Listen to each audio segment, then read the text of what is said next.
नमस्ते, आप सभी का स्वागत है आज के इस कार्यक्रम में और सभी से अनुरोध है कि कृपया हमारे चैनल को सब्सक्राइब कर लें, वीडियो को लाइक कर लें और हमारे ऊपर दिख रहे क्यूआर को स्कैन करके जो भी सहयोग कर सकें वो अवश्य करें। हमारे साथ है आज doctor Vikram Singh ji, x DGP Uttar Pradesh police और वर्तमान में चांसलर नोएडा इंटरनेशनल यूनिवर्सिटी। आपका बहुत-बहुत स्वागत है जयपुर डायलॉग्स पर सर।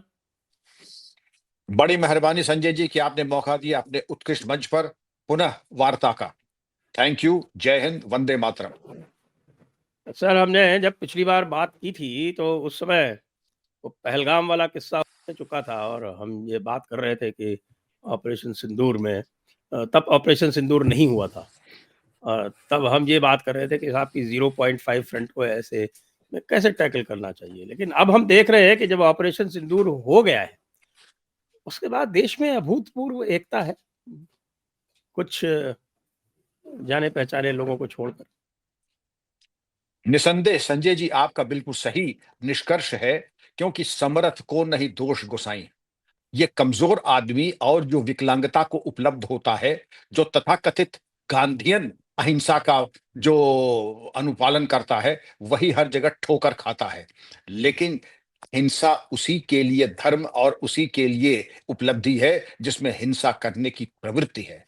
आज आपने दिखा दिया, कोई कहता है भारत पांचवी सबसे बड़ी आर्थिक शक्ति है। आज ही कोई बता रहा था कि आपने जापान को पछाड़ दिया, अब आप नंबर 4 पे आ गए हैं। और आपने जो इस तरीके से ऑपरेशन सिंदूर में करके दिखाया, वो अभूतपूर्व है। आप याद करें, आप तो शिशु होंगे 1965 में, 1971 में आपको कुछ याद होगा। जी, आपको जी, 12 71 की तो याद है काफ़ी। जी, लेकिन कारगिल, उरी और पुलवामा, ये 3 तो आपको याद ही होगा। तो एक सबूत गिरोह हुआ करता था, जो कहता था सबूत दो हमें, वहां 2 कौवों के अलावा कोई आपने कोई उल्लेखनीय कार्य नहीं किया।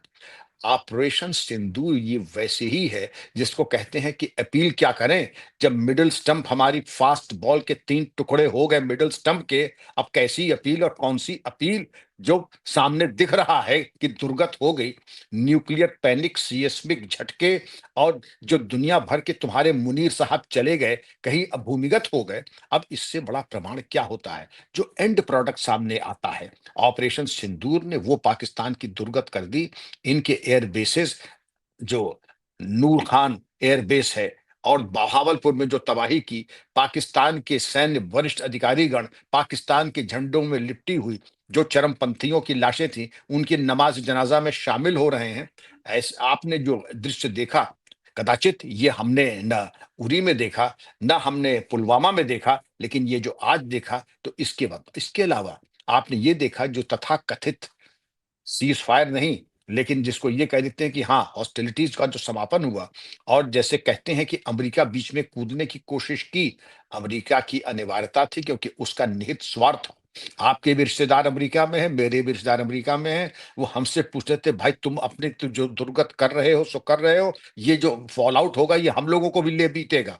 अमरीकियों को बहुत ज्यादा दहशत हो गई थी, तो उनका इंटरेस्ट था इसको बंद कराने में। लेकिन जो आपका अगला बिंदु था, ये जो एका है, ये एका जी। अभूतपूर्व है। और मैं सिलसिलेवार आपको बताऊंगा। अप्रत्याशित क्षेत्रों से सबसे जी। पहले मैं आता हूं हमारे माननीय सांसद बैरिस्टर असदुद्दीन ओवैसी साहब। उम्मीद ये जी, की हाँ। जाती थी कि वो भी सबूत लेकिन उन्होंने तो रिकॉर्ड तोड़ दिए, देश प्रेम के वक्तव्य दे दे करके। मतलब उन्होंने तो ऐसी ऊर्जा और स्फूर्ति का संचार कर दिया, देश प्रेम में पाकिस्तान को गाली दे दे करके। और अभी बहरीन गए थे, उन्होंने कहा बहरीन हमारी मदद करे, पाकिस्तान एक रोग स्टेट है। उन्होंने रोग स्टेट का शब्द इस्तेमाल किया। और यहीं पर खत्म नहीं किया, उन्होंने कहा पाकिस्तान को दोबारा FATF की फहरिस्त में डालने में हमारी मदद करें, क्योंकि ये रोग स्टेट है और ये केवल भारत के लिए नहीं, विश्व के लिए खतरा है। तो कम से कम आज मैं उनको साधुवाद दूंगा, आभार कहूंगा। और उन्होंने जो करके दिखाया, वो सब भारतीयों के लिए अनुकरणीय है। एक चीज अ, और, जी। जी, एक इमाम जो कॉन्फ्रेंस के, शशि थरूर का भी उल्लेख जो है वो अत्यंत वो आवश्यक है। जरूर करूंगा, मैं जरूर करूंगा। आप ये देखिए, ये एक पोल है, ये शशि थरूर जी दूसरे पोल में। लेकिन जब हम लोग बात कर रहे हैं असदुद्दीन ओवैसी साहब की, तो इंडियन इमाम कॉन्फ्रेंस के सदर डॉक्टर उमर ने कहा कि ये हमने फतवा जारी किया है, कोई भी इमाम किसी चरमपंथी की नमाज जनाजा न पढ़ेगा, न उसके दफन में किसी तरह का कोई सहयोग करेगा। अब इससे ज्यादा सबूत, इससे ज्यादा हर्ष और संतोष का विषय क्या होता है कि सबने चरमपंथियों को भारत का दुश्मन मांगा। आप देखिए शशि थरूर साहब ने तो वो काम कर दिया, जहां काम आए सुई, कहां करे तलवार। शशि थरूर तो बिल्कुल। कांग्रेस पार्टी के हैं, और कांग्रेस पार्टी में मल्लिकार्जुन खड़गे साहब भी हैं, राजीव गांधी जी भी हैं, राहुल गांधी जी भी हैं। राहुल गांधी, मल्लिकार्जुन खड़गे साहब ने ऐसा कोई काम नहीं किया कि हम उनसे अपना आभार व्यक्त करें। लेकिन शशि थरूर जी के लिए आज अगर कृतज्ञ देश आभार व्यक्त कर रहा है, क्यों कर रहा है? उन्होंने किसी एक डिप्लोमेसी की एक पराकाष्ठा जिसको कहते हैं, भी कितना सीखने को मिलेगा मुझे। और हम लोगों को, उनसे किसी ने पूछा कि अमेरिकी राष्ट्रपतियों के बारे में और ट्रंप के बारे में कुछ प्रकाश डालें। कहा देखिए, मैं अमेरिका का नागरिक नहीं हूं, मैं अमेरिका में टैक्स नहीं देता हूं, और मेरे लिए कुछ टिप्पणी करना औचित्यपूर्ण नहीं है। तो फिर भी जब संवाददाता ने दोबारा प्रश्न किया, उन्होंने कहा देखिए, मैं 6 अमेरिकी राष्ट्रपतियों से मेरा परिचय है। दोनों George Bush father and son, Barack Obama, Bill Clinton. उनमें एक क्लास था, उनमें एक कल्चर था, और वो क्लास और कल्चर और परिपक्वता और जो ठहरावपन था, वो दुर्भाग्य से डोनाल्ड ट्रंप में नहीं है। अब इतना ज्यादा भिगो करके मैं समझता हूं, शब्द और सुसंस्कृत शब्दों में मैंने तो नहीं देखा। ये तो एक ऐसा कीर्तिमान है, इन शब्दों को तो मढ़वा करके टांगने वाला काम किया शशि थरूर साहब ने जो कर दिया। भारत नहीं कर सकता था, हमारे विदेश मंत्री नहीं कर सकते थे, हमारे माननीय प्रधानमंत्री नहीं कर सकते थे। लेकिन जो कंटेम्प्ट उनके लिए डोनाल्ड ट्रंप के लिए होना चाहिए था, शशि थरूर जी ने अपनी परिपक्व वाणी से और अपने शब्दों के चयन से और शब्द ज्ञान से वो काम कर दिया। मैं समझता हूं भारत को जो कहना था उनके माध्यम से कह दिया। अब एकता की जो बात आती है, आपने देखा कि ऑल पार्टी डेलीगेशन जा रहा है। इसमें असदुद्दीन ओवैसी साहब भी हैं, शशि थरूर साहब भी हैं, सभी पार्टी हैं, टीएमसी के भी लोग हैं। और इसके अलावा अगर आप वहां भेजें, आपने ये भी देखा होगा कि ऑल पार्टी मीट भी हुई थी। ये बात दूसरी है कि उसमें ये भी प्रकाश में आया था तथ्य कि असदुद्दीन ओवैसी साहब को लास्ट मिनट पे जब बताया, तो उनका मैं आने में असमर्थ हूं, कोई फ्लाइट नहीं है। हमारे माननीय गृह मंत्री जी ने, अमित शाह जी ने उनको व्यक्तिगत फोन किया, तो उन्होंने कहा इस चीज को, उसका अपना बयान दिया कि मैं कोई भी फ्लाइट होगी, मैं पहली फ्लाइट लेकर के आ रहा हूं, और मैं ऑल पार्टी मीट में सम्मिलित होऊंगा। तो कम से कम ये शिकायत अब आप कम से कम किसी पार्टी को नहीं होगी कि हमारा समावेश, हमारे अभिमत को नहीं लिया गया। तो ये तमाम चीजें संजय जी ऐसी हैं जो दिखाती कि देश एक है, और देश की एका में अगर आप ये देख लें, और मैं उनकी बात अगर ना करूं, जो छिन्न भिन्न लोग हैं उनकी बात बाद में करेंगे, पहले अच्छी अच्छी बातें हम लोग कर लें, जो सकारात्मक बातें हैं। नब्बे जी। परसेंट छोटी जी, मुझे तो लगता है कि बहुत रिसर्च करने के बाद इक्का दुक्का अपवाद स्वरूप, और वो भी वो हैं जिनके डीएनए में है। संजय जी, ममता दीदी ने तो रिकॉर्ड ही तोड़ दिया। ममता दीदी ने जब अपने एक्स पर जय भारत और जय हिंद कहा, जय हिंद जय इंडिया, जो कि जय बांग्ला कहती थी, तो जय बांग्ला न कह कि जय हिंद जय इंडिया कहा, तो एक अविश्वसनीय दर्शक ने ये कहा कहीं ऐसा तो नहीं कि ममता दीदी का अकाउंट हैक हो गया है। और किसी ने ये कहा कि आप कहीं ऐसा तो नहीं है कि आप पहले जैसे सबूत मांगती थी बालाकोट में, अब आप फिर सबूत हम्म, मांगेंगे। लेकिन ममता दीदी ने भी दिखा दिया कि ऐसे मौके पे, संकट की घड़ी में, वो भारत के साथ हैं, भारत सरकार के साथ हैं, इसलिए उनको भी साधुवाद। ये बहुत अच्छी बातें आपने की कि कम से कम देश ने जो एका दिखाया। प्रधानमंत्री के मन की बात भी हम थोड़ा सा कर लें। और ममता दीदी के बारे में मैं ऐड कर दूं कि उन्होंने अपने भतीजे को भेजा। जी, जी, जी, जी, बहुत बड़ी बात। और उन्होंने बहुत बड़ी बात है कि अपने भतीजे को भेजा, और ये दिखाता है कि इन्होंने इस प्रकरण में, ममता जी ने सर्वोच्च प्राथमिकता दी जब राष्ट्र की सुरक्षा और राष्ट्र की आन बान शान के ऊपर बात आती है। तो इसलिए असदुद्दीन ओवैसी साहब के साथ ममता दीदी को भी बहुत बहुत साधुवाद, और उनके भी जो जय हिंद और जय इंडिया है, उसके साथ भी हम जय हिंद और जय इंडिया कहेंगे। जी। आप कह रहे थे मोदी जी के बारे में। मोदी जी के जो 25 तारीख को मन की बात आई थी, उन्होंने वही जो देश के एका की बात की। उन्होंने भी देश को सलाम किया, जज्बे को सलाम किया, ऑपरेशन सिंदूर की कामयाबी पे लोगों को बधाई दी, और ये भी उन्होंने कहा कि अब हम स्वदेशी की बात करें, जो भारत निर्मित सामान है हम उसी का सदुपयोग करें, और वोकल फॉर लोकल जो उनका नारा रहा है, और आत्मनिर्भर भारत, इन दोनों चीजों को हम आगे बढ़ाएं। और क्यों ना हो, प्रत्येक भारतीय गौरवान्वित है कि आपकी ब्रह्मोस मिसाइल, आपकी आकाश मिसाइल, आपके जो आर्मामेंट्स हैं, आपके ये आयुध हैं। और इसके बारे में जैसे कहा जाता है कि विष्णु सहस्त्र नाम में सर्वप्रहण आयुध है ओम नमः इति, कि भगवान के हाथों में भी आयुध हैं। वो आयुध ये ऐसा नहीं, अहिंसा का मतलब जो गांधीवादी अहिंसा होती है कि हम अपनी लाठी भी छोड़ दें और दूसरा गाल दिखाते रहें, ये अहिंसा की परिभाषा नहीं है। अहिंसा की परिभाषा हमारे शास्त्रों में है, जो हिंसा करे उसके ऊपर हिंसा करना अहिंसा होती है। तभी तो भगवान के हाथों में भी बिल्कुल। गदा पद्म शंख चक्र सभी कुछ है। जैसे होंगे देवता वैसा होगा पूजन। अगर तुम ऐसी सेवा का मौका दोगे तो ब्रह्मोस तुम्हारे न्यूक्लियर मिसाइल पे जाके दिखा तो दिया कि तुम्हारी ऐसी तैसी हो जाएगी। तुम्हारे कमांडर इन चीफ साहब भूमिगत हो जाएंगे और तुमको छोड़ देंगे। तो जो पुरानी हिंदी फिल्म का गाना था, तो पाकिस्तानी मुनीर के ओ दूर के मुसाफिर, हमको भी साथ ले ले, हम हम्म। रह गए अकेले, तूने जो दिया गम, हम तो वो गाना पाकिस्तानी गा रहे हैं, मुनीर साहब भागे जा रहे हैं आगे आगे। तो वो जो एक कॉमिकल सीन पाकिस्तान में मुनीर ने पैदा कर दिया, तो साहब क्या क्या फील्ड कहा मार्शल जाए। बन गया, देखिए ऐसे ही कर करके। और फील्ड मार्शल बन गया, लोगों को बुद्धू बना करके एक उसने एक मीटिंग की थी। उस मीटिंग के बाद कि कश्मीर हमारा ज्यूलर है, उसके बाद हमारे यहाँ तुमने करा दिया पहलगाम। पहलगाम करा दे तो उसके बाद भोगो तुमने एक दरअसल रॉन्ग नंबर डायल करके अपने देश की मुसीबत। आप संजय जी ये देखें कि बड़ी मुश्किल से अमेरिका ने, ट्रम्प साहब ने तो जो किया सो किया। इंटरनेशनल मुजाहिद फंड को, आईएमएफ को मैं कहता इंटरनेशनल मुजाहिद फंड, क्योंकि जो जहेज फंड फंड, अच्छा। 1 बिलियन डॉलर दिया, वो आप समझते हैं पाकिस्तान के विकास में जाएगा, पाकिस्तान की जनता को जाएगा?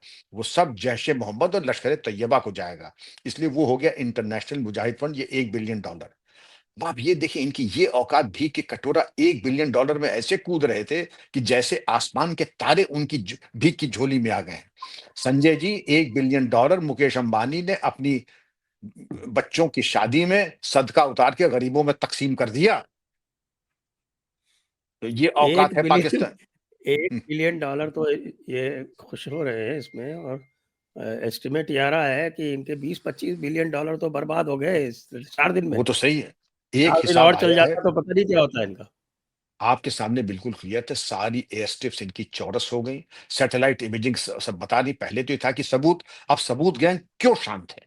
जब सैटेलाइट इमेजेस आपको बता रही हैं कि जो बहावलपुर में आपने लाशें देखी, आपने दूर खान एयर बेस को देखा, आपने तमाम जो इंपॉर्टेंट एयर बेसेस है उनकी स्ट्राइक्स और सैटेलाइट इमेजेस आपने देखी, आर्टिफिशियल इंटेलिजेंस जब कोलेट करके आप देखते हैं तो कोई शको शुबा की कोई गुंजाइश थी ही नहीं। लेकिन हमारे कांग्रेस के दो नेता, मल्लिक अर्जुन खड़गे साहब और राहुल गांधी, ये पड़ गए अलग थलग। ये नाम दूसरी आपने ठीक कर दिया। ये मल्लिकार्जुन की जगह मल्लिक अर्जुन ज़्यादा बेटर लगता है। अच्छा, मल्लिक अर्जुन अब क्या कहा जाए, लेकिन अब नाम में क्या रखा है, what is there in the name, जैसे अंग्रेजी में कहावत है। और अब इन्होंने अपनी, जब भी ये वाणी कहते हैं कि एक होता नहीं कि एक विद्वानों की सभा में अगर कोई अगर अल्पज्ञ है तो वो शांत रहे तो वो अपने ऊपर बड़ी कृपा करेगा। ये अगर शांत ही रहे तो अपने ऊपर बड़ी कृपा करेंगे। अभी तो एक की बात हम कर रहे हैं। अब कांग्रेस में भी देखिए, अगर हमारे ये है शशि थरूर साहब हैं, और ये हमारे आनंद शर्मा है, पी चिदम्बरम भी हैं, और खान साहब, ये नाम मुझे याद है, फखरुद्दीन अहमद साहब के जो साहबजादे जो वो सलमान थे, खुर्शीद साहब ने भी जापान सलमान, में बड़ा अच्छा स्टेटमेंट दिया। जी सलमान खुर्शीद साहब है। इन लोगों ने तो मतलब वो कीर्तिमान स्थापित किया कि वाकई इनके जज्बे को हम सब सलाम करते हैं। सलमान खुर्शीद साहब हो गए, नाम याद नहीं आ रहा था, सलमान खुर्शीद साहब हो गए। इन लोगों ने जो बात की, लेकिन एक तरफ देख ले राहुल गांधी जी और खड़गे साहब, अब इनका क्या कहा जाए। अब सबसे पहले तो हम दो और नेताओं की तो बात कर लें। आपने तो जो गोल्ड मेडलिस्ट है इनको तो आपने बात कर लिया, जो डिस्टिंक्शन होल्डर्स हैं उनकी तो बात कर लिया आपने। तो जो सप्लीमेंट्री वाले हैं, जो फेलियर्स हैं, जो लाल निशान हमेशा लेके आते हैं, उनकी बात नहीं करेंगे।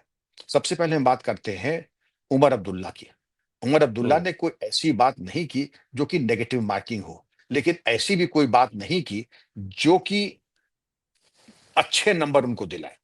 मतलब हम अभी भूले नहीं हैं, हम अभी भूले नहीं हैं। बड़ी गार्डेड लैंग्वेज उन्होंने कहा, हम जंग नहीं चाहते हैं, पड़ोसी की बंदूक को शांत करना है। भाई ठीक है, लेकिन एक शब्द निंदा का चरमपंथियों के लिए भी अगर कह दिया होता या घोर बसता कि हम चाहते हैं कि सरकार उनको बिल्कुल जहन्नुम रसीद कर दे, क्योंकि मुंह में दही क्यों जमा है, कम से कम ये कह दीजिए। शायद एक दो बार बड़ी गार्डेड तरीके से कहा, लेकिन इसमें अगर पुरस्कार विजेता कोई है, अगर इसमें नेगेटिव कनोटेशन में अगर कोई ट्रॉफी होल्डर है, जो चैंपियनशिप मटेरियल है, वो हमारी मोहतरमा महबूबा मुफ्ती साहिबा हैं। उनकी बिल्कुल। बात अगर कहे कि ऑपरेशन सिंदूर ने कुछ प्राप्त नहीं किया है, 0/0, 0/0, एक बार नहीं 3 बार कहा उन्होंने। मैं पता नहीं आपको 0/0 क्यों दिख रहा है? आपके अंदर में ज़रूर पीड़ा हो रही होगी। आपके वालिद साहब, आपको तो याद नहीं होगा, वालिद साहब ने जब गद्दी नशीन हुए थे, तो उन्होंने स्वेरिंग इन में कहा था कि हम पाकिस्तान का शुक्रिया अदा करते हैं। हम जिन्होंने बंदूक उठाई है, उनका भी शुक्रिया अदा कर रहे हैं। और बाद में गलती से शायद कि भारत सरकार का भी शुक्रिया अदा कर रहे हैं। तो जब आपने एक दफा एक हलफ उठा ही लिया है कि आप इनकी कोई बुराई नहीं कर सकते हैं, के साथ जो शहरी मारे गए, बिल्कुल ये बहुत बुरा, कोई भी भारतीय मारा जाता है, वो पीड़ा का सबब है और सबको पीड़ा होती है। लेकिन उनको शहीद का दर्जा दे दें, और किसी भी मकान पे अगर शेल गिरा है, उनको 50 लाख रुपए का मुआवजा दिया जाए, ये बात कहाँ तक सही है? उनका पाकिस्तान से डायलॉग होना चाहिए। ये वही मोहतरमा है जो बुरहान वानी को फ्री पैसेज देने की भी बात कर रही थी। और इनकी तरफ से एक आध लोगों के नाम और लेना पड़ेगा संजय जी, क्योंकि हम बात, अब आपने इनका महबूबा मुफ्ती साहब की माइंड की वायरिंग देख ली। 0/0 बुरहान वानी की पहले वकालत आप कर चुकी हैं। आपने ये कहा कि साहब जो चरमपंथी थे, आपने, सरकार ने उनके नाम नहीं खोले और उनको आपने उनके खिलाफ क्या कार्रवाई की, और उसके बाद जो 8 एनकाउंटर वो महबूबा जी को दिखाई नहीं पड़ रहे हैं। उसके बाद महबूबा जी को वो एनकाउंटर दिखाई नहीं पड़ रहे हैं जो सिक्योरिटी फोर्सेस ने कर लिया और इतना अच्छा काम किया है। कमाल है साहब इन लोगों का एक तरफा नैरेटिव। एक नाम आपको मैं और बताना चाहूंगा इसी जी। तारतम्य में, और वो मैं बताना चाहूंगा, एक साहब हैं प्रोफेसर अली अली खान महमूदाबाद। ये हाँ, अशोका महमूदाबाद यूनिवर्सिटी वाले, में, हाँ, ये तो पॉलिटिकल बहुत साइंस फेमस में है है। सर। ये बहुत फेमस है। महमूदाबाद और वाले जो सुनो, लोग उत्तर प्रदेश के हैं वो तो जानते ही हैं अच्छी तरह से। हम तो सब लोग जानते ही हैं। और आपका तो सीतापुर का बैकग्राउंड है, आपसे ज्यादा कौन जानेगा? इन बिल्कुल लोगों के जहर बिल्कुल। के बुझे हुए पाकिस्तान के बनाने में इनका कितना बड़ा योगदान रहा है, इनके दादाजी का। और पाकिस्तान वाले छोड़ दिया, हम आज की बात कर लें। पॉलिटिकल साइंस पढ़ाते हैं आप, और बात कर रहे हैं आपकी, कहते हैं कि साहब मॉब लिंचिंग हो रही है। सुन रहे हैं आप? मॉब लिंचिंग यहाँ जी। कहाँ से आ गई? बेमौके की शहनाई आप बजा रहे हैं। मॉब लिंचिंग कहीं भी हो रही, बहुत गलत है, नहीं होनी चाहिए, सजा मिलनी चाहिए।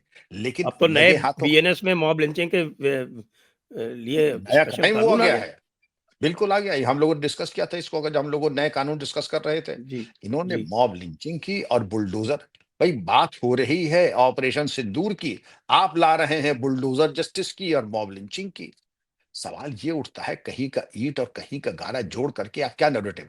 और मैं एक चीज आपसे पूछ रहा हूं संजय जी, सबसे बड़ा नरसंहार द्वितीय विश्व युद्ध के बाद कश्मीरी पंडितों के साथ कश्मीर में हुआ था, वो तो नरसंहार था नहीं, वो तो मॉब लिंचिंग थी नहीं। वो तो दरअसल बड़ी कृपा की आपने कश्मीरियों को, एक निर्जन स्थान से आपने सभ्यता के बीच में ला करके दिल्ली के शरणार्थी शिविर में आपने भेज दिया। बड़ी कृपा की आपने कश्मीरी पंडितों के लाखों की संख्या में। उनके बलात्कार, उनके नरसंहार, उनकी लिंचिंग, उनके साथ जो लूट, उनके साथ जो दर्दनाक हादसा हुआ विश्व युद्ध के, द्वितीय विश्व युद्ध के बाद, इससे बड़ा जघन्य पलायन और नरसंहार नहीं हुआ था, उसके बारे में नहीं दिखाई पड़ता है। अली खान साहब पॉलिटिकल साइंस वाले, अशोका यूनिवर्सिटी, अशोका यूनिवर्सिटी तो वैसे भी पाप का घड़ा इनका पूरा हो चुका है। और इसकी संग बुनियाद भी जो है वो पूरी इस तरीके के ही खुराफात से बनी हुई है। 1600 करोड़ रुपए के हेरा फेरी के आरोप अशोका यूनिवर्सिटी के फाउंडर्स के ऊपर हैं। अब ये चाहते हैं कि शायद इनके ऊपर ईडी या सीबीआई का शिकंजा हल्का हो जाए, तो इस तरीके के लोगों को अपने यहाँ ये प्राश्रय देते हैं। अली खान महमूदाबाद साहब यहीं समाप्त नहीं हो गए। अब इनके बारे में ये भी देखिए कि एक चैनल है, वहां पर एक लड़की आई, उसने हमारे हरियाणा की जो विमेंस कमीशन, जिन्होंने एक इनके खिलाफ एफआईआर लगाई अली खान के, उनकी ग्रिलिंग करनी शुरू कर दी। अब हर आदमी का स्तर जानकारी का या भाषा या शब्द विज्ञान वो नहीं होता है। तो उन्होंने कहा, जो मोहतरमा थी हरियाणा की चेयरपर्सन, उन्होंने कहा हो सकता है मेरे अंग्रेजी का ज्ञान ऐसा ना हो, तो उन्हीं के ऊपर चढ़ बैठी। और उन्होंने कहा वाकई, जैसे उनको ये पाप बोध देने की कोशिश की संजय जी, जैसे उन्होंने बहुत बड़ी गलती कर दी जो अली खान के विरुद्ध एक शिकायत डाल दी। अब बेशर्मी की इंतहा यहां तक नहीं, जरा कम से कम और रिकॉर्ड होल्डर्स की भी तो बात कर लें क्योंकि आप सबकी बात कर रहे हैं, तो अब हमारी 2 बच्चियों ने इतना नाम रोशन किया। एक विंग कमांडर व्योमिका सिंह और एक कर्नल सोफिया कुरैशी। हमारे कुछ राजनेता इनकी जात के ऊपर बात कर रहे हैं। देखिए साहब, आपने जो है व्योमिका सिंह विंग कमांडर, जिसकी अमुक जात है, जो यहाँ की रहने वाली है। एक साहब ने, जो हमारे मध्य प्रदेश के मंत्री जी थे, उन्होंने और भी ज्यादा उत्कृष्ट विद्वतापूर्ण वक्तव्य दिया कर्नल सोफिया कुरैशी के बारे में। और बात यही खत्म नहीं हो जाती। हमारे यूपी के एक कद्दावर नेता ने हमारे एयर वाइस मार्शल भारती जी के बारे में भी ऐसा कहा।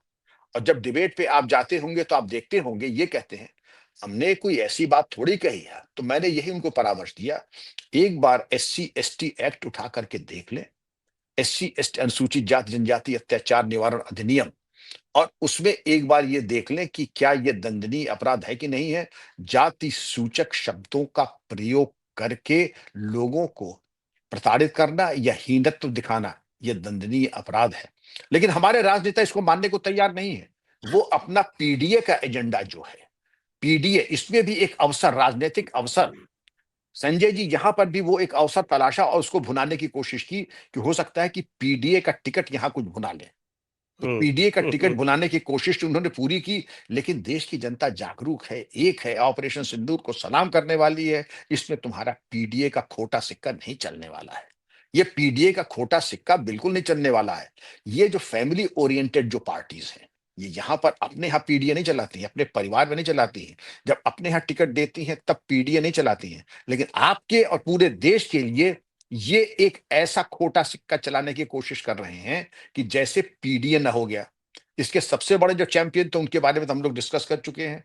जो रनर्स अप थे उनके बारे में हमने अभी नाम लेना ठीक नहीं, उनको महिमा मंडित करना आपके उत्कृष्ट प्लेटफॉर्म पे इनका नाम लेकर के आपके उत्कृष्ट प्लेटफॉर्म को मैं अपवित्र नहीं करूंगा। लेकिन सारी दुनिया जानती है और थू थू कर रही इन लोगों के ऊपर। बिल्कुल सब समझ रहे हैं। जी जी जी जी जी जी जी हम्म।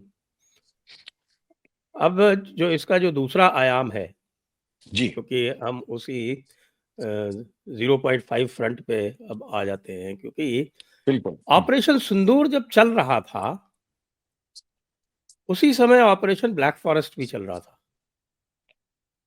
और इसी बीच में हम जब बात कर रहे हैं ऑपरेशन सिंदूर की अभूतपूर्व सफलता की, तो ये जो हमारा वो नक्सली वायलेंस है, जो मेरे विचार से अब लगभग 50 वर्ष से ऊपर हो गया इसको, इसकी जो जड़ की खुदाई की है वो भी एक अभूतपूर्व सफलता है। और दोनों साथ साथ हुए, ये बड़ा एक संयोग है और सुखद संयोग संजय है। जी, बड़े आश्चर्यचकित मैं भी हूं। एंटी नक्सल ऑपरेशंस मैंने इतना किया है, लेकिन मैं उनके जज्बे को सलाम करता हूं, उनके शौर्य को सलाम करता हूं, उनकी एक्टिविटीज को, और उनकी जो एक्शनेबल इंटेलिजेंस लेके उन्होंने जो कमर तोड़ दी चरमपंथियों की। तो हमें क्या लगता है कि जो घोषित एक नीति है कि अगले वर्ष अमुक समय में भारत नक्सल मुक्त हो जाएगा, मैं समझता हूं कहीं ऐसा ना हो कि इसी वर्ष 31 दिसंबर को ही ये शुभ समाचार मिल जाए कि भारत नक्सल मुक्त हो चुका है, और जिसकी संभावना बिल्कुल बड़ी प्रबल है। अब आपने ये देखा होगा कि हमारी वेपनरी देख लीजिए, हमारी weaponry state of the art, हमारा इक्विपमेंट देख लीजिए। इनके कम से कम 12,000 क्विंटल इनके खाद्य सामग्री, हजारों डेटोनेटर्स, हजारों राइफल्स, हजारों रॉकेट लॉन्चिंग मशीन्स, और इस तरीके के इक्विपमेंट जो बरामद किए गए। कोई 1.25 करोड़ का जो है बासवराज, वो मतलब न्यूट्रलाइज किया गया, एक और न्यूट्रलाइज किया गया, और कम से कम 30 और न्यूट्रलाइज किए गए। ये जो ऑपरेशन चला है, इसकी सक्सेस है area domination, actionable intelligence, weaponry और इक्विपमेंट में एक जनरेशन आगे रहना। वरना मुझे वो दिन भी याद है कि जी। बस्तर के वहां के DG साहब ये कहते थे कि लगता है आप कभी जंगल में कभी गए नहीं हैं। हमने कहा नहीं, बिना अच्छा। जंगल में जा ही जो है। हाँ, ये आप कहिए कि आपकी हिम्मत नहीं है बस्तर के जंगलों में जाने की, और दूसरों को अपने स्तर से कम मूल्यांकन न करें। आप अगर हमें मौका दें तो बस्तर में भी आके, बिहार में तो जाके बहुत कुछ किया है, आपके यहाँ भी आकर के मैं बस्तर के जंगल में दिखा दूं कोम्बिंग ऑपरेशन कैसे किए जाते हैं। एक तो ये इन लोगों की शिथिलता थी, अब उनका नाम नहीं लेंगे क्योंकि अब तो दिवंगत हो चुके हैं। लेकिन ऐसे ही जब नेतृत्व होगा लुंज पुंज और अय्याश किस्म का, तो उनके अंदर ये सामर्थ्य नहीं है कि अपने फोर्स को आगे से लीड करें, बुलेट को बाइट करें। लेकिन अब जब नेतृत्व परिपक्व है, इक्विपमेंट बहुत अच्छा है, इंटेलिजेंस आ रही है, कोऑर्डिनेटेड एक्शन है, तो परिणाम आपके सामने है। और चरमपंथी, आप ये समझ लें कि केवल चरमपंथी हैं और भारत के इस भूभाग में केवल धन की उगाही करते हैं, इतना आसान नहीं है। नक्सलियों का पूरा सहयोग और समर्थन पीपल्स रिपब्लिक ऑफ चाइना का और पाकिस्तान के आईएसआई का, दोनों का था। इसलिए जब आपने नक्सलियों की कमर तोड़ी, तो दरअसल आपने वहां पर जो पशुपतिनाथ से विश्वनाथ तक के ये ख्वाब देख रहे थे, पशुपतिनाथ से लेकर के जगन्नाथ तक के ख्वाब देख रहे थे, उनकी कमर तोड़ने के बाद आप ये समझिए कि उस क्षेत्र में आईएसआई और People's Republic Army, People's Revolutionary Army की कमर भी आपने तोड़ दी है। इनका पूरा सहयोग था। और इतना तो आप भी जानते होंगे, इंट्रोगेशन में जो सामग्री मिलती थी, जिस तरीके की सूचना प्राप्त होती थी, उससे यह स्पष्ट था कि दोनों का सहयोग, मटेरियल, जंगल वॉरफेयर और गुरिल्ला वॉरफेयर की पूरी जानकारी और पूरी सलाहियत, और आईईडी एक्सप्लोजर्स पे कौन इनको ट्रेन करता था, ये पूरे लिटरेचर और पैम्फलेट्स इन्हीं से प्राप्त होते थे। ये तो 0.5 का आपने एक पार्ट लिया, लेकिन उसके बाद आपने ये भी देखा होगा कि 4 स्टेट्स में 14 लोग और भी गिरफ्तार हुए। ज्योति मल्होत्रा का नाम सामने आ रहा है। यूपी के 3 लोग हैं जो कि बनारस से और 2 जगहों से और गिरफ्तार हुए, एक कबाड़ी। तो आईएसआई ने जिन लोगों को रिक्रूट किया, और ये ऑपरेशन सिंदूर अभी खत्म थोड़ी हुआ है, और दुर्भाग्य से ऐसे तथ्यों के लिए ऑपरेशन सिंदूर अनिश्चितकालीन चलेगा। जब तक इनकी खोद के इनको गाड़ नहीं दिया जाएगा, तब तक कोई चैन से ना बैठे। तब तक समझते कि शायद अब ऑपरेशन सिंदूर अब समाप्त हो जाएगा ना। ऑपरेशन सिंदूर समाप्त नहीं होगा। ये तब तक चलेगा जब एक एक को बीन बीन करके, ये तो मैं जैसे कहता हूं संजय जी से, किसी के पेट में दर्द हुआ, हमारे जैसे पेट में दर्द हुआ, और आपने ऑपरेशन सिंदूर पहलगाम के बाद लॉन्च किया, तो कहते पेट में दर्द हुआ तो एक टेप फॉर्म होगा। जब पेट खोला, मालूम पड़ा कि वहां तो सैकड़ों टेप फॉर्म निकल रहे हैं। पेट से ही नहीं निकल रहे हैं, लिवर से भी निकल रहे हैं, सर में से भी निकल रहे हैं, गले से भी निकल रहे हैं। ये वही स्थिति है भारत की, कि आपने खोजा था एक टेफन के लिए, तो बर्बाद गुलिस्ता करने को एक ही उल्लू काफी है। हर शाख पे उल्लू बैठा है, तो अंजाम गुलिस्ता क्या होगा। तो बीन बीन करके ऐसे तत्वों को नाबूद करना, उनको उनका बिल्कुल न्यूट्रलाइज कर देना। और शुरुआत बहुत अच्छी हुई है। अब जैसे ज्योति मल्होत्रा के केस को अब आप ले लें, जी। आप ये देखें कि आदमी बड़ा प्रयास करता। अरे आपको कभी बुलाया पाकिस्तान एम्बेसी ने? मुझे तो नहीं बुलाया नेशनल डे में या नहीं, इफ्तार पार्टी मुझे में। भी नहीं। मेरे तो चैनल को पाकिस्तान में ब्लॉक कर दिया गया। ब्लॉक कर दिया है। बिल्कुल सही, तो ये आपके लिए अलंकरण है। अगर पाकिस्तान ने आपके चैनल को ब्लॉक किया, तो मैं बधाई दूंगा आपको, बहुत बहुत बधाई, शुभकामनाएं, कि आपने देश प्रेम की एक नई मिसाल और कीर्तिमान स्थापित किया है। साधुवाद आपको और जयपुर डायलॉग्स को, बहुत बहुत साधुवाद। लेकिन धन्यवाद अगर सर, धन्यवाद। नेशनल डे पे इनवाइट आ रहा है, इफ्तार पार्टी में आ रहा है, और इसके अलावा आप जब पाकिस्तान गई थी, वहां पर हॉस्पिटैलिटी देख लीजिए। अभी एक किसी यूरोपियन यूट्यूबर ने कहा है, Who is this girl going around with 8 armed, fully armed Pakistani security personnel? इस पाकिस्तान सो अनसेफ। उसने और कली जो बची कुची कली थी वो भी खोल दी। अभी तो ये जो एक और आईएसआई मरियम नवाज से ऑपरेटिव, भी मिली वो। मरियम नवाज से मिली, वीआईपी ट्रीटमेंट मिला, फुकेट और कहाँ कहाँ इंडोनेशिया और बाली घूम करके आ रही है, वो भी 1 to 1। और कितना पैसा मिला है, ये तो चीज अब निकल के आ रही है। घूमो तुम, और जगह जगह जाके संवेदनशील स्थानों पे 3 बार पाकिस्तान तुम गई, बांग्लादेश से तुम टच में रही। अब तुम वहां थी कि पहलगाम तुम गए, पहलगाम जाने के बाद ये घटनाक्रम हो जाता है। घटनाक्रम के बाद तुम कहते इसमें न पाकिस्तान का दोष है, न हिंदुस्तान का दोष है, पर्यटकों को सावधान रहना चाहिए था। सुन रहे हैं संजय जी? ऐसी हुँ, बेहुदा बात। पर्यटकों की हुँ। बहुत बड़ी गलती कर दी कि उन्होंने गोली खा ली, उनको गोली नहीं खानी चाहिए थी। उनको पहलगाम नहीं जाना चाहिए था। अब ये उपदेश की भाषा बोल रही थी। ये तो हुई इतनी। इनकी स्टेटस देख लीजिए, इनकी माली हालात देख लीजिए, ये बिल्कुल चीख-चीख के एक-एक पत्रकार। और अब इनके बचाव में 1-2 चैनल सामने आ गए हैं। 1-2 यूट्यूबर्स नहीं, पचासों यूट्यूबर आ गए। कहते दरअसल हिसार के एसपी ने तो कहा नहीं। हमने कहा हिसार के एसपी ने केवल ये कहा कि अब तक कोई सनसनीखेज बात नहीं आई। अब तक ऐसे कोई दस्तावेज नहीं मिले। अब तक पूछताछ में कोई ऐसी बात प्रकाश में नहीं आई कि उसने कोई महत्वपूर्ण दस्तावेज ऐसे, वो ये सीधे कह दें कि हाँ ये दस्तावेज मिले थे, इसकी फोटोकॉपी भी हम आपको दे रहे हैं प्रेस कॉन्फ्रेंस में। हुँ, उन्होंने हुँ। 3 बार अब तक कहा है। और पुलिस की कम्युनिके और प्रेस विज्ञप्ति इसी प्रकार आती है। आपके यहाँ पर्चा खोला नहीं जाता है, पर्चा आउट नहीं किया जाता है। और जब 11 स्टेट्स की पुलिस फोर्सेस और सिस्टर एजेंसीज पूछताछ कर रही हैं, तो आप क्या चाहते हैं? आप क्या उम्मीद कर रहे थे? जी। आप क्या उम्मीद कर रहे थे कि साहब का पूरा आपका पर्चा आउट कर दिया जाएगा? कभी नहीं होगा। वो एक डाइग्रेशन और डिसेप्शन भी होता है पुलिस वर्किंग में और प्रशासन की वर्किंग में, जिससे कि ये मालूम पड़ जाए कि आप गेस न कर पाएँ कि अब हमारा अगला स्टेप क्या होगा? हम किस प्रकार आगे बढ़ेंगे? इन्वेस्टिगेशन किस दिशा में जाएगा? अब सब आप ही को बता देंगे। तो आप तो चाहते ही यही हैं कि आप जो बताएँ उसके आधार पर जो इसके मददगार हैं, पुरी में ये सिर्फ पुरी के मंदिर की ही इन्होंने ड्रोन फ्लाइट नहीं की थी। वहाँ पर एपीजे अब्दुल कलाम जो लॉन्च सेंटर है, उसके बारे में भी जानकारी की इन्होंने कोशिश की थी। इससे ज़्यादा आपत्तिजनक गतिविधियाँ क्या हो सकती हैं? तो ये चाहते थे पत्रकार बंधु। अब आप समझ सकते हो कि ये क्राइम के जी, ऊपर एक जी। है और एक कोई और है। लेकिन ये बिल्कुल स्पष्ट है कि ऐसा है कि कवर फायर ज्योति को दे रहे हैं और ज्योति को कवर फायर देने का तात्पर्य यही है कि कहीं ऐसा ना हो कि इनके तार इन तक भी पहुंच जाएं। मैं तो ये भी कह रहा हूं कि जो पत्रकार, क्योंकि आपके टेन्योर में भी और मुझसे भी कभी कभी पत्रकार बंधु आते थे, यही पूछते थे कि सर ये बताएं कि आपकी सामरिक महत्व में आपकी अभिसूचना के स्रोत क्या है। सुने, आपकी अभिसूचना जी। के स्रोत क्या है, आपकी हथियार और एम्युनिशन होल्डिंग क्या? हमें तो लगता है पत्रकार महोदय, आप भी लगता है चरमपंथियों से मिले, क्योंकि आपके सवाल वही हैं जो चरमपंथी हमसे पूछ करके अपने बचाव के लिए मेरे ही खिलाफ करेगा। तो ये सुख मैं दूंगा नहीं, मियाँ की जूती मियाँ के सिर लगे। और मुझे लगता है कि आपके भी एंटीसीडेंट्स मुझे चेक करने पड़ेंगे। खैर बाद में अगले दिन पत्रकार महोदय ने पूरा अंक ला करके छाप करके दिखाया और उनको भेजा। घर मैं तो पढ़ता नहीं, कि पढ़ा मैंने जरूर। इस रेंज में चरमपंथियों के विरुद्ध अभियान बेअसर। अच्छा। इस रेंज में, हाँ, इस रेंज में चरमपंथियों और उग्रवादियों के विरुद्ध अभियान बेअसर। तो उसके बाद उन्होंने पूछा हुँ, आपने पढ़ा? मैंने कहा भाई आपका अखबार तो कॉम्प्लीमेंट्री आता है, मैं उसको थोड़ी पढ़ता हूँ। अरे मैं पढ़ता हूँ, मैंने हुँ, बताया। जो दो चार प्रतिष्ठित नाम विश्व के थे, भारत के, उनको बताया।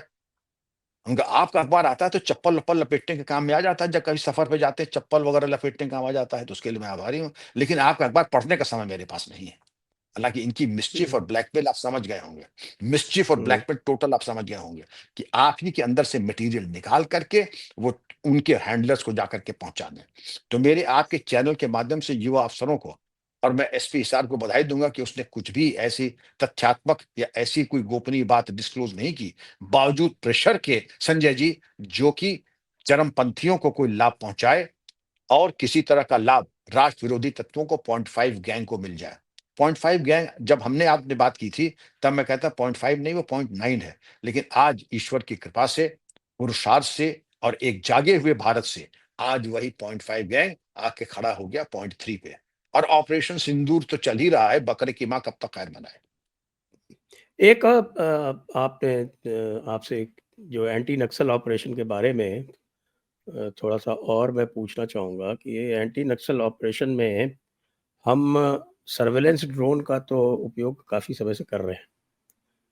लेकिन क्या अब समय नहीं आ गया है कि इस तरह के जो तत्व हैं, जैसे कि आतंकवादी हैं आपके जम्मू कश्मीर में, पाकिस्तान से आते हैं, कुछ लोकल होते हैं वहाँ। आजकल तो स्थिति ये है कि पाकिस्तान से आने वाले अधिक हैं, लोकल कम हैं। तो क्या जो अब हमारे पास अब हमने इस बार देखा कि हमारी आर्म्ड ड्रोन की कैपेसिटी क्या है। तो क्या हमें आर्म्ड ड्रोन उनके विरुद्ध ही उपयोग में नहीं लाना चाहिए? क्योंकि उससे कम से कम जो हमारा जो अ, सशस्त्र बल है, वो बचेंगे और उनकी हानि नहीं होगी, जन आवश्यक हानि हो जाती है कई बार। आपने बहुत ही अच्छा सवाल किया। कम से कम मैं आपको बहुत बहुत शुभकामनाएं देता हूं और दर्शकों को बताना चाहूंगा, टेक्नोलॉजी हमें इतना सशक्त कर देती है। अब मैं आपको एक मिसाल देता हूं छोटी सी। आपने आर्म ड्रोन्स की बात की और नक्सल आंदोलन में जो कामयाबी मिली है, वो टेक्नोलॉजी अपग्रेडेशन से आई है। जो आपने पहले आपके पास कुछ भी नहीं था, 303 राइफल या एसएलआर ले लिया, एके ले लिया, लेकिन आज आपके पास ऐसे हैं state of the art infrared aiming devices, blue light, bullet proof jackets, drones, thermal इमेजर्स। ऐसी तमाम टेक्नोलॉजी की फ्यूचरिस्टिक आ जाती है और AI enabled map reading and thermal images, और उसको कंबाइन करके इंटेलिजेंस को फिर पिन पॉइंटेड ऑपरेशंस। तो आम ड्रोन्स आपने बिल्कुल सही कहा, इजराइल यूज कर भी रहा है। अब मैं आपके सामने उससे छोटे छोटे भाई का प्रयोग बताता हूं। आपके हमारे टाइम में सर्विलेंस होती थी तो लोग डायरी लेके चलते थे। बन्ने वल्द नन्ने भोंदू वल्द पप्पू गुल्ली पुत्र सुज्जू भाई कहाँ है? अब उन्होंने क्या किया है कि साहब फेशियल रिकग्निशन सॉफ्टवेयर, पूरी फोटो, क्रिमिनल डेटा और वॉइस एनालिटिक्स वो सब डाल के एआई आपने डेटाबेस बना दिया।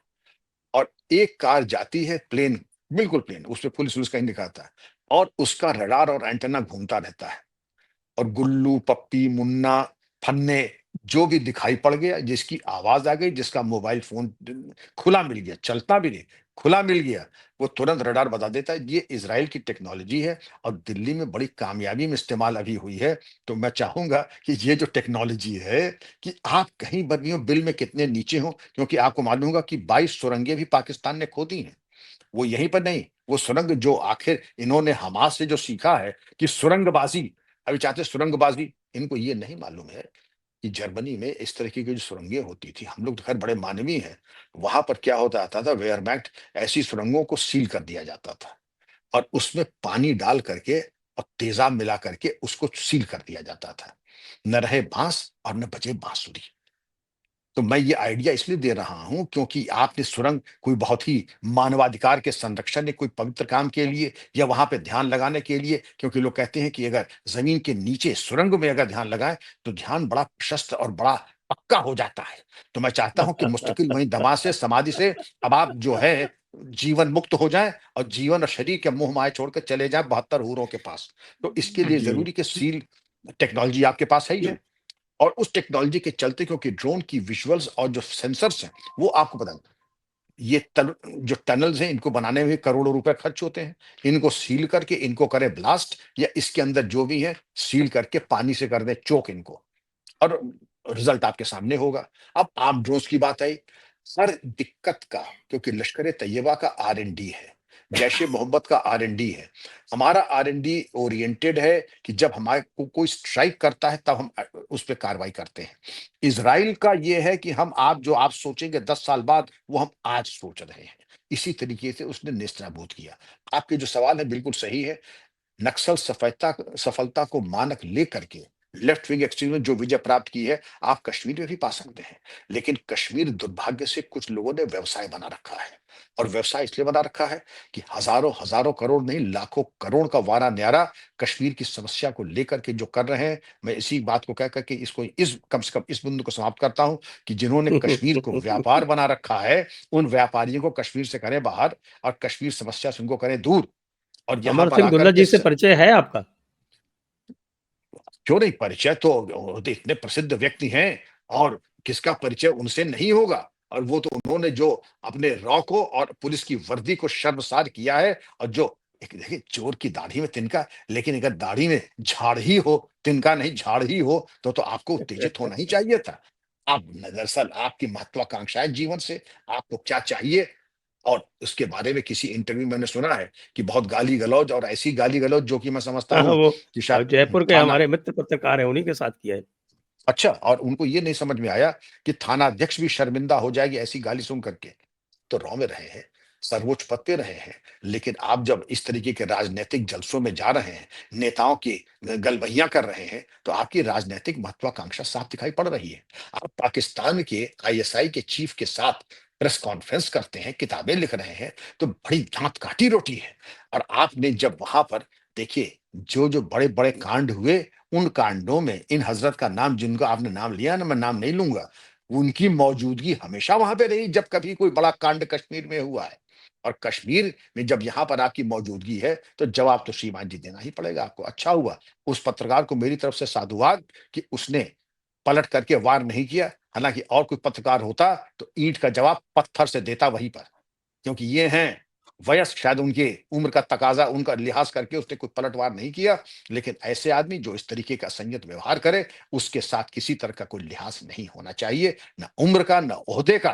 क्योंकि जब आपने अपनी उम्र और ओहदे का लिहाज नहीं किया, तो किसी और की मजबूरी नहीं। मैं बड़ा प्रसन्न होता अगर इनके साथ भी जरा दोनों हाथ हो जाते, जिस तरीके से वो उग्र और आक्रामक हो रहे थे।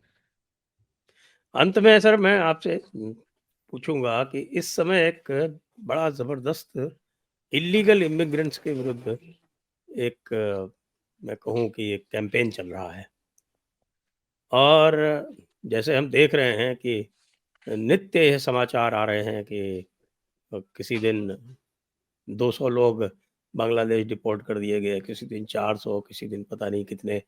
और वो जो पहले जो सारा सिस्टम था उसको तिलांजलि देके और बड़े ही जिसको कहते हैं कि साहब फास्ट पेस पे काम हो रहा है। तो उत्तर प्रदेश में भी हो रहा है, राजस्थान में भी हो रहा है, यहाँ तक कि जो आपके विपक्ष वाले जो राज्य हैं वहाँ पर भी हो रहा है। तो ऐसा क्या हो गया है ये अचानक कि ये जिस चीज़ को लगता था कि ये असंभव है, वो भी अब संभव होती दिख रही है। संजय जी, ऑपरेशन सिंदूर ने रीबूट कर दिया है देश की आंतरिक सुरक्षा को और बाह्य सुरक्षा को। ये रीबूट हुआ है।